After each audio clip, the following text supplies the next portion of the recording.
आज हम कक्षा 8वीं में पाठ है जो जहाँ पहिया है उस पाठ को करेंगे। यह एक शिक्षाप्रद और एक आंदोलन और एक समाज में परिवर्तन लाने के लिए लिखा गया एक पाठ है कि किस तरीके से समाज में परिवर्तन ला सकते हैं। छोटे छोटे बदलाव के माध्यम से भी हम समाज में परिवर्तन कर सकते हैं। तो उसी को यहाँ पर ध्यान में रखते हुए यह पाठ लिखा गया है। जहाँ पहिया है, पहिया साइकिल के लिए यहाँ पर प्रयोग किया गया है। तो देखते हैं पाठ में जो लेखक है उनका नाम क्या है और उन्होंने इस पाठ में क्या बताने का प्रयास किया है। जहाँ पहिया है नामक पाठ के लेखक पी साईनाथ हैं। पी साईनाथ मतलब पी से है पालागामी साईनाथ। यह पाठ एक प्रेरणा स्रोत है जिसमें लेखक ने अपने पुडुकोट्टई तमिलनाडु की यात्रा का वर्णन किया है। वो उधर यात्रा कर रहे थे तो उस समय उन्होंने इसमें वर्णन किया है। इस पाठ में लेखक ने पुडुकोट्टई में हो रहे सामाजिक परिवर्तन, महिलाओं की आज़ादी व उनकी प्रगति का उल्लेख किया है कि किस प्रकार से महिलाएं समाज में परिवर्तन ला रही हैं, अपने आप को आज़ाद कर रही हैं और एक प्रेरणा भी है उन औरतों के लिए जो छोटे छोटे परिवर्तन करने में हिचकिचाते रहते हैं। तो यहाँ पर देखिए पाठ में क्या है। पुडुकोट्टई तमिलनाडु का एक जिला है, वहाँ पर ये आंदोलन हो रहा है। उसी आंदोलन के बारे में उन्होंने हमें बताया है। पुडुकोट्टई तमिलनाडु राज्य का एक छोटा सा जिला है। यह भारत के गरीब जिलों में से एक है। साइकिल चलाना यहाँ एक सामाजिक आंदोलन है। कुछ अजीब सी बात है लेकिन चौंकने की बात नहीं है, क्योंकि यह बिल्कुल भी चौंकाने वाली बात नहीं है कि साइकिल आंदोलन मतलब क्या है। ये पुडुकोट्टई की महिलाओं ने इसे कर दिखाया है। पिछले दिनों यहाँ की ग्रामीण महिलाओं ने अपनी आज़ादी, गतिशीलता एवं स्वाधीनता को अभिव्यक्त करने के लिए प्रतीक के रूप में साइकिल को चुना। इनमें से अधिकांश नवसाक्षर थी। नवसाक्षर मतलब अभी अभी जो सीख रही थी। इन महिलाओं में से 70,000 महिलाओं ने प्रदर्शन एवं प्रतियोगिता जैसे सार्वजनिक कार्यक्रम में बढ़ चढ़कर अपने नए कौशल का प्रदर्शन किया। उन्होंने साइकिल चलाने की इच्छा भी व्यक्त की, इसलिए वहाँ कई प्रशिक्षण शिविर चल रहे हैं। वहाँ युवा मुस्लिम लड़कियाँ सड़कों पर अपनी साइकिल ले जाती हुई प्राय देखी जाती हैं। जमीला बीवी नामक एक युवती जिसने साइकिल चलाना शुरू कर दिया, उससे लेखक की बात हुई तो उसने कहा, यह मेरा अधिकार है, अब हम कहीं भी जा सकती हैं। मतलब साइकिल चलाना हमारा राइट है। साइकिल से हम कहीं भी जा सकते हैं और हम एक स्थान से दूसरे स्थान पर आराम से जा सकते हैं। बस का इंतज़ार नहीं करना पड़ता है, घर वालों पर डिपेंड नहीं रहना पड़ता है और जो हमारा जो समय था वो भी हमारा अब बच जाता है। तो उन्होंने कहा है, फातिमा एक विद्यालय में अध्यापिका है। लेखक बता रहे हैं कि फातिमा भी एक औरत है, वो एक विद्यालय में अध्यापिका है। वह शाम को आधे घंटे के लिए किराए पर साइकिल लेकर चलती है। कहने का मतलब यहाँ पर यह है कि जो साइकिल चलाना है हम लोगों के लिए अब आम बात है, लेकिन ये उस समय की बात है जब औरतें आज़ादी बिल्कुल भी नहीं रहती थी। घर की चारदीवारी में, घर के कामों में ही उलझी रहती थी। तो यहाँ पर उस बात को यहाँ पर दर्शाया गया है कि उनके लिए जो साइकिल चलाना है वो कोई छोटी मोटी बात नहीं, मतलब एक साइकिल चलाना बहुत बड़ी बात है उन औरतों के लिए जो घर बार में ही उलझी रहती थी। तो फातिमा का उदाहरण देते हुए बताया है कि जब फातिमा है जो उसने साइकिल चलाना शुरू कर दिया था और वो आधा घंटा साइकिल किराए पर लेकर चलाती थी। इस विषय में फातिमा ने बताया, साइकिल चलाने में एक ख़ास तरह की आज़ादी है। हमें किसी पर निर्भर नहीं रहना पड़ता, हम आराम से अपने कार्य समय पर करते हैं। मैं कभी इसे नहीं छोड़ूंगी। इस प्रकार की बातों से स्पष्ट होता है कि पुडुकोट्टई की नारियों में साइकिल के प्रति कितना अगाध मतलब गहरा प्रेम है और समाज के प्रति कितना रोष है। पुडुकोट्टई जिले में साइकिल की पूरी तरह से धूम मची हुई है। अब हर क्षेत्र एवं व्यवसाय से जुड़ी महिलाएं इसका खूब प्रयोग कर रही हैं। फिर चाहे वे खादानों, स्कूलों, होटलों, आंगनबाड़ी आदि क्षेत्रों में ही क्यों ना काम कर रही हूँ, दोपहर का खाना पहुँचाने वाली औरतें इसका भरपूर प्रयोग कर रही हूँ। इसी संदर्भ में साइकिल आंदोलन की एक नेता का कहना है। मुख्य बात यह है कि इस आंदोलन ने महिलाओं को बहुत आत्मविश्वास प्रदान किया। महत्वपूर्ण यह है कि इसने पुरुषों पर भी उनकी निर्भरता है जो कम कर दी है, क्योंकि अब औरतें सेल्फ डिपेंड हो गई हैं, आत्मनिर्भर हो गई हैं। अब उन्हें आवश्यकता नहीं पड़ती कि आप मुझे यहाँ छोड़ कर आइए, आप ये सामान लेकर आइए। अब वो साइकिल उठा करके खुद सारा काम कर लेती हैं। अब साइकिल एक संपूर्ण सवारी बन चुकी है।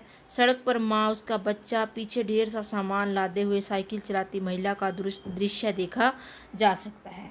ये महिलाएं हैं, साइकिल चला रही हैं आराम से, और महिला अपना सामान है साइकिल पर लेकर आ सकती है, जा सकती है। आप ध्यान से देख रहे हैं कि एक महिला अपना सामान है आराम से लेकर जा सकती है, बच्चों को स्कूल छोड़ सकती है। इतने सारे कार्य वो आराम से साइकिल से कर लेती है।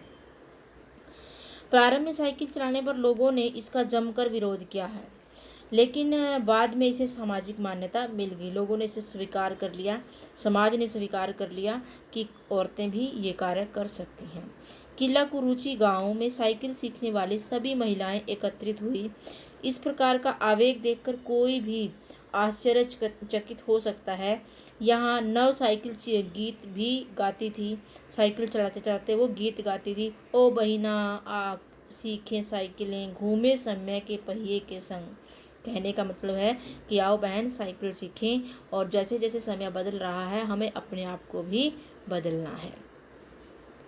1992 में अंतर्राष्ट्रीय महिला दिवस के बाद इस जिले में क्रांतिकारी परिवर्तन हुआ।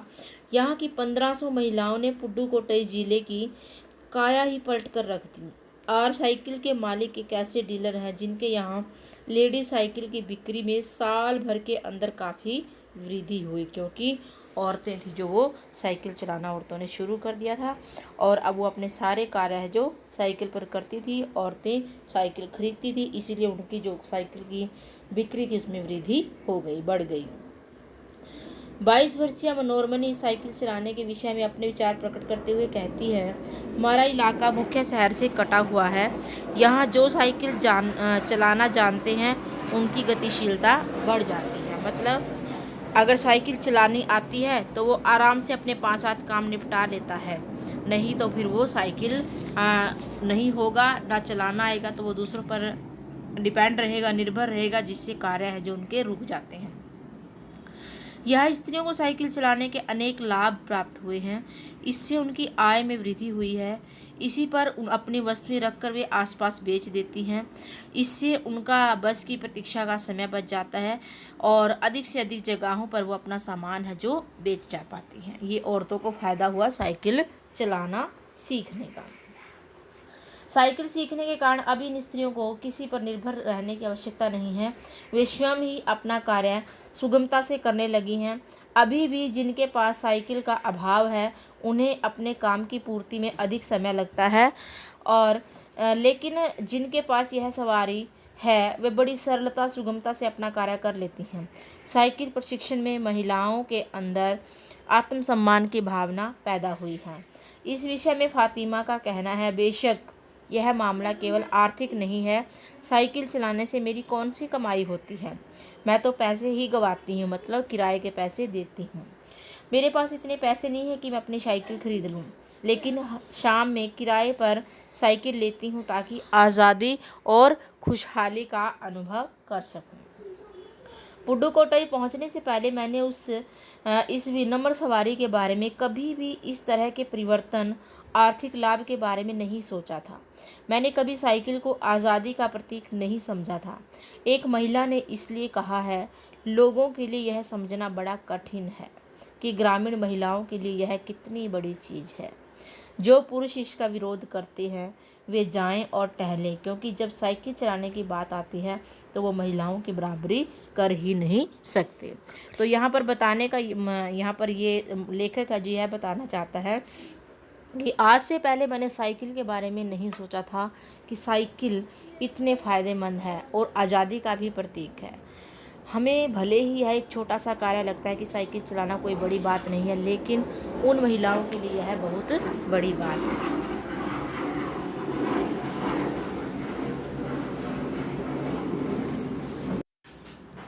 जैसे जैसे समय बदल रहा है औरतों के लिए जहाज़ चलाना भी कोई बड़ी बात नहीं है। और वो जो साइकिल की बात है लेखक ने बताई है, वो उस समय के लिए तो बहुत बड़ी बात थी। तो आशा करती हूँ पाठ समझ में आया होगा। पाठ का मेन जो या मुख्य पॉइंट है यही है कि औरतें हैं जो इसमें अपने आप को साइकिल चलाने के माध्यम से ही आज़ादी का अनुभव कर रही हैं। और पाठ का नाम भी बड़ा ही अच्छी तरह से समझ कर रखा गया है, जहाँ पहिया है। क्योंकि पहिया है ना, जो वो उन्नति एवं प्रगति का प्रतीक है। पहिया समय के साथ चलने की प्रेरणा देता है। इसी प्रेरणा को ग्रहण कर पुडुकोट्टई की महिलाएं हैं जो, उन्होंने अपनी आज़ादी और गतिशीलता को अभिव्यक्त करने के लिए प्रतीक के रूप में साइकिल को ही चुना है। 70,000 से भी महिलाएं अधिक वहाँ पर ये सब जो कार्य थी वो साइकिल चलाने के प्रदर्शन करने की वो कर रही थी। और उन्होंने अपने विचारों से अपनी जीवन शैली को पूरी तरह से बदल दिया। अब वो किसी न किसी तरह से अपने आप पर डिपेंड हैं और वो पुरुषों पर बिल्कुल भी निर्भर नहीं हैं। तो इस तरीके से महिलाओं ने साइकिल के माध्यम से अपने इलाके में, अपने समाज में, अपने आप में बहुत बड़ा बदलाव किया है। तो आशा करती हूँ बच्चे समझ में आया होगा आपको ये पाठ है जो। धन्यवाद। स्वस्थ रहें, मस्त रहें और पढ़ने में व्यस्त रहें।